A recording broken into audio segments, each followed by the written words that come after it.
Bon, je suis artiste qui vient du Monténégro. Ça fait 12 ans que je suis à Tours.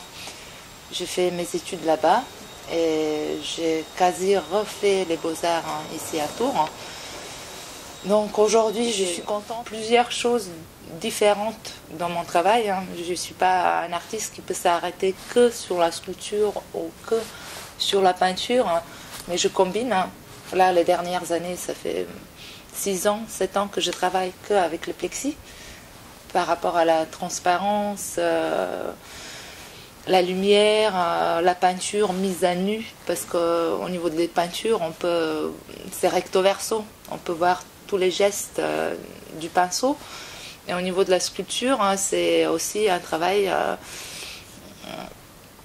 sur la transparence, sur que le support devient...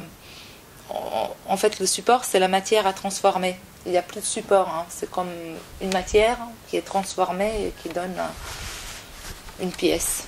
Transformée soit par la gravure, soit par le thermoformage. Pour moi, je sais que je fonctionne assez comme... C'est quasi comme une mise en scène dans le théâtre ou un petit synopsis pour le cinéma. Il y a toujours une petite histoire entre les pièces qui sont assez importantes, de voir les lieux d'exposition, d'être aussi amené et influencé par les lieux pour savoir ce qui est possible de mettre dans un tel cadre et de plus juste pour que ça parle au mieux.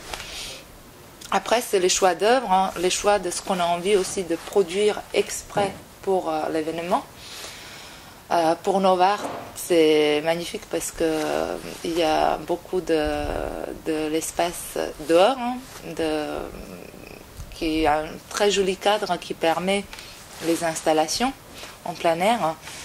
Du coup, je me suis décidée pour les plus grands formats, pour les pièces où on peut se balader autour, pour soit les grands panneaux de plexiglas gravés qui sont comme les portes imaginaires.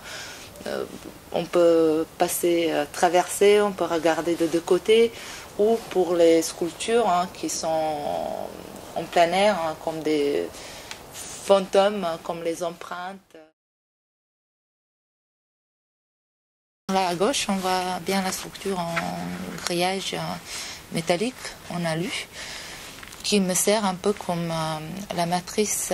C'est un peu le même principe comme pour la photo. Ça veut dire je fais une matrice de laquelle je peux tirer X empreintes.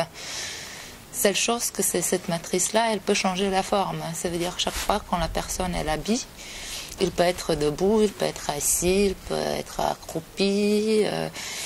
Et du coup, ça donne à chaque fois une autre position du corps. C'est des feuilles très très fines de polycarbonate que je fonds avec le décapeur. Je prends la feuille, je découpe à peu près la forme aussi du manteau, le patron, pièce par pièce. Je mets sur le grillage et après je la chauffe avec le décapeur et petit à petit ça prend la forme de la matrice et sur les jonctions ça se fond, du coup ça colle. Une fois qu'on c'est moulé, en fait je retire. C'est à cause de ça que c'est important que la matrice soit souple, parce qu'une fois quand le plexiglas il est fondu sur la matrice, il faut la retirer. Du coup, c'est la souplesse du grillage qui fait en sorte que je peux le ressortir la matrice.